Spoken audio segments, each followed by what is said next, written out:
ഒരു മനുഷ്യൻ ഇത്രത്തോളം ദൈവത്തിന് എതിരായി വാദിച്ചാൽ, എത്രത്തോളം അവൻ തന്നെത്താൻ ഉയർത്തിയാൽ,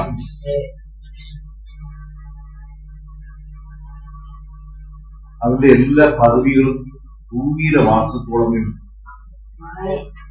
എന്നാൽ ദൈവവിഷയമായി അവൻ സമ്പന്നനാകുമ്പോൾ അവൻ മരണം കാണാതെ പ്രത്യാശയുള്ളവരായി മാറും. നിത്യതയുമായി, നിത്യജീവനുമായി അവന്റെ ജീവൻ കണക്റ്റാകും. ഈ ഭൂമിയിൽ നാം ആയുസ്സിനെ പിടിച്ചു നിർത്താൻ ശ്രമിച്ചാൽ ഒരു ഘട്ടം കഴിയുമ്പോൾ അത് നരയ്ക്കുവാൻ തുടങ്ങും, അത് ചുരുങ്ങുവാൻ തുടങ്ങും, തേജസ് ഓജസ് നഷ്ടപ്പെടുവാൻ തുടങ്ങും. പതുക്കെ പതുക്കെ എല്ലുകൾക്ക് ബലം കുറയും, ആഹാരം പഴയതുപോലെ നമുക്ക് പറ്റത്തില്ല, കയറ്റം കയറാൻ ഈ വണ്ടിക്ക് പറ്റത്തില്ല, ഇതൊക്കെ അനുഭവമുണ്ടാകും. ഇതെല്ലാം കഴിഞ്ഞ ഒരു ദിവസം ഈ ഭൂമിയിൽ ശരീരം വസ്ത്രം ഉപേക്ഷിക്കുന്നത് പോലെ, പഴകിയ വസ്ത്രം ഉപേക്ഷിക്കുന്നത് പോലെ അവൻ പോകും. എന്നാൽ യൗവനക്കാരാ, നിന്റെ യൗവനകാലത്ത് നിന്റെ സൃഷ്ടാവിനെ നീ ഇറങ്ങി പോകും. നിന്റെ യൗവനകാലം കർത്താവ് എന്നൊരു യൗവനകാലമാണ് അതിസ്നേഹം.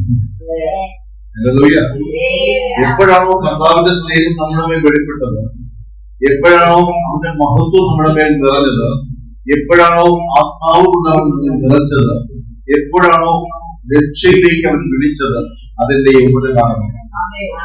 അതുകൊണ്ട് അതിന് എന്ത് പ്രസക്തിയുണ്ട്? യുവാവിനോടല്ല പറയുന്നത്, യൗവനക്കാര നിന്റെ സൃഷ്ടാവിനെ നിന്റെ യൗവനകാലത്ത് അറിയുക. അവർക്ക് വായിച്ചത് പ്രസംഗി 12-ാം അധ്യായം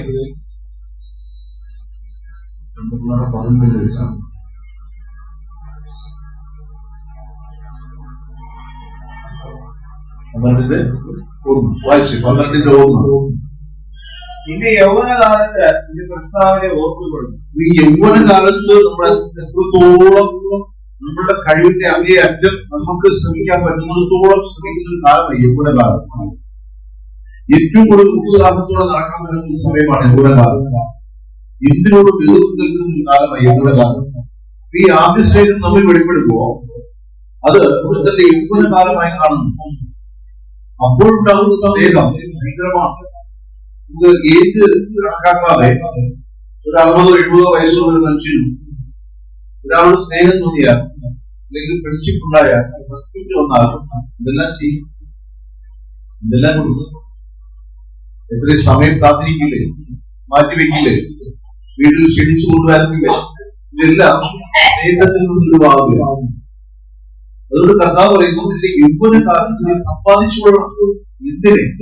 നിന്റെ സൃഷ്ടികർത്താവായ ദൈവത്തെ.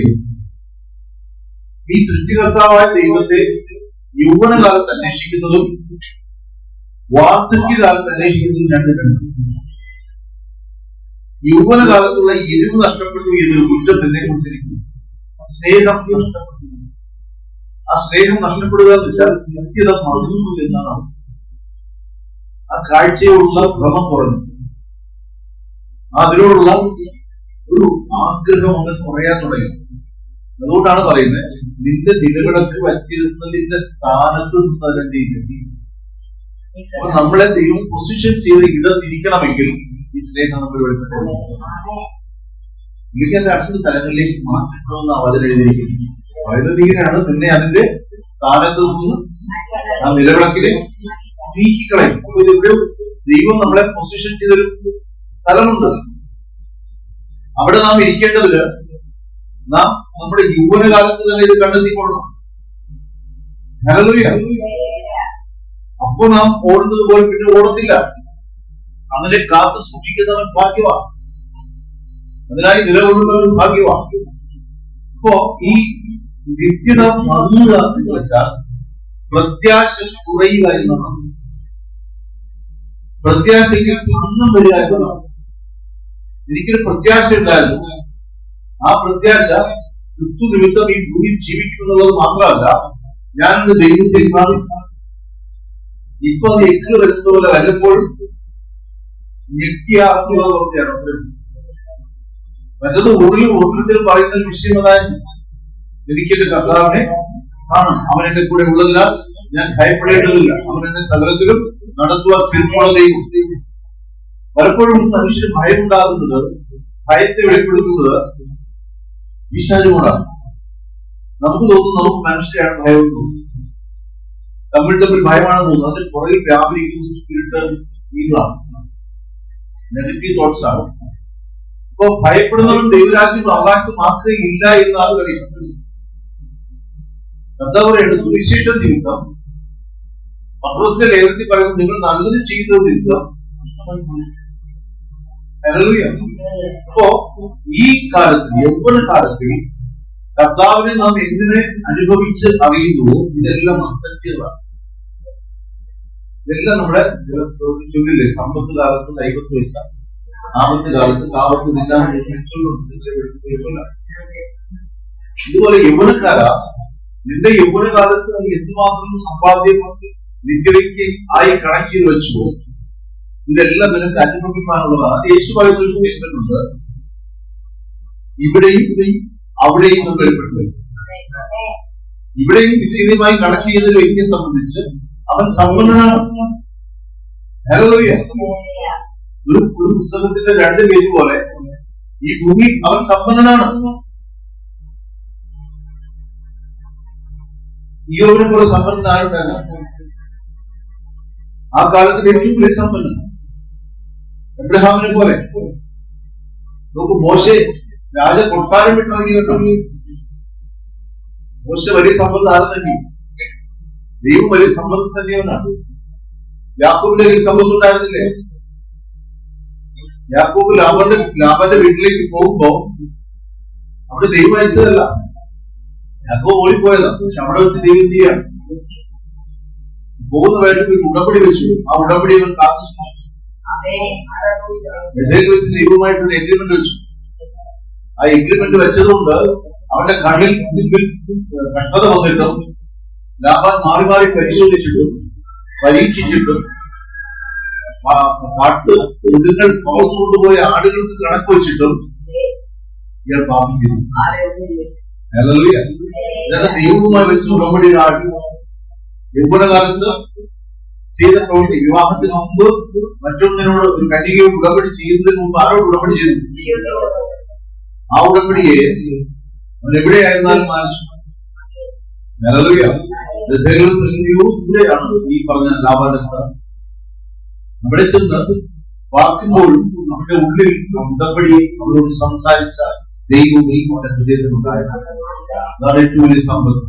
അവൻ മടങ്ങി വന്നപ്പോൾ വലിയ സമ്പന്നനായി മടങ്ങി വരികയും ഇവൻ അങ്ങോട്ട് പോകുമ്പോൾ പറഞ്ഞിട്ട് പോയതാണ്, ഇത് നീ അനുഭവിച്ച് സമ്പന്നനാക്കിയ തിരിച്ചു വരുമ്പോ എന്നോട് വിശാലായിരിക്കും. പക്ഷെ അവൻ മടങ്ങി വന്നപ്പോൾ ഒരു കാര്യം മനസ്സിലായി, ഈ കൊണ്ടുവന്ന നല്ല സമ്പത്ത് യഥാർത്ഥ സമ്പത്തിനെ അനുഗ്രഹിക്കുന്ന ദൈവമാണ്. അതുകൊണ്ടാണ് ഈ സമ്പത്തെല്ലാം അക്കരെ കടത്തിയിട്ടൊന്നും താമസിക്കാൻ ദൈവത്തോട് ശത്രുത്വം ഉണ്ടാക്കുന്ന തോട്ട്സുകളെ ഉപേക്ഷിച്ചതാണ്. മനുഷ്യരോട് ശത്രുത്വം ഉണ്ടാക്കുന്ന തോട്ട്സുകളെ ഉപേക്ഷിച്ചില്ല. മനുഷ്യൻ ദൈവത്തിനിടയിൽ സാത്താൻ കയറി കഴിക്കുവാൻ നമ്മൾ അനുവദിക്കരുത്. നമ്മുടെ ഹൃദയത്തെ വഞ്ചിക്കുന്ന ആരെന്ന് നമ്മൾ അറിയണം. അതുകൊണ്ടാണ് കർത്താവ് പറഞ്ഞത്, നിനക്ക് നിന്റെ സഹോദരനെ എറിയണം, നിന്നെ പോലെ സ്നേഹിക്കാൻ പറഞ്ഞത്. അതുകൊണ്ടാണ് നിന്നെ പോലെ സ്നേഹിക്കാത്ത എന്തിനും എന്നെ കുറിച്ചുണ്ടാകും. നിന്നെ പോലെ നീ സ്നേഹിക്കണം, ഞാൻ നിങ്ങളെ സ്നേഹിച്ചതുപോലെ സ്നേഹിക്കണം. ഇപ്പോ ഈ പ്രത്യാശ നഷ്ടപ്പെടാണ് ഒരു ഉടമ്പടിയില്ലേ കൊണ്ടുപോയപ്പോൾ ഉടമ്പടിയിൽ യാക്കോബ് ആരും സംസാരിച്ചു. ദൈവത്തോട് യാക്കോബാണ് സാക്ഷാൽ ഇവിടെ ദൈവം ഉണ്ട്, ദൈവം ഉണ്ട് എന്ന് പറയുക. ദൈവത്തിനപ്പുറത്ത് പറഞ്ഞാൽ എന്നാൽ ചില ഇടങ്ങളിൽ കൊണ്ടുവച്ച് ദൈവം സംസാരിക്കും. എല്ലായിടത്തും വെച്ച് ദൈവം സംസാരിച്ചത് നമ്മൾ കേൾക്കുന്നു. നമ്മളെ പ്രശ്നം നമ്മൾ കേൾക്കത്തില്ല. മരുഭൂമിയിൽ ഏരിയാവ് കിടക്കുമ്പോൾ ദൈവശബ്ദം വല്ലതും കേൾക്കും. അവസാനം ഭക്ഷണം കഴിച്ച് ഉറങ്ങുമ്പോൾ രാത്രി യാത്ര ആരംഭിക്കും. ഇന്ന് യാത്ര ആരംഭിക്കണം. ദൈവത്തിന്റെ പ്രബലമായ ഭോജനത്തിലേക്ക് നല്ലൊരു യാത്ര ഉണ്ട്. അവിടെ ചെന്നിട്ട് ദൈവശബ്ദം ദൈവത്തെ കാണാനായിട്ട് ഇറങ്ങിയത് ദൈവത്തെ കാണുന്നുണ്ടോ? പക്ഷെ അവസാനം ദൈവത്തിന്റെ ശബ്ദം കേൾക്കും. ഓരോ ഉപവാസവും ഓരോ പ്രാർത്ഥനയും നമ്മുടെ ലൈഫ് ഭയങ്കരമാണ് ചേഞ്ച് ചെയ്യുന്നതാണ്. ഒരു കാര്യം ശ്രദ്ധിക്കണം. പ്രതിസന്ധിയുടെ മധ്യ പിശാച് നമ്മളെ വഞ്ചിക്കുവാൻ ശ്രമിക്കുന്നു. അപ്പോൾ നാം ദൈവത്തിൽ ആശ്രയിച്ച ദൈവശബ്ദം നമ്മുടെ അടുക്കൽ ഉണ്ടാകും, നമ്മളെ സഹായിക്കാനുണ്ടാവും, നമ്മളെ കേൾക്കുന്ന ഒരു ദൈവം ഉണ്ടാകും.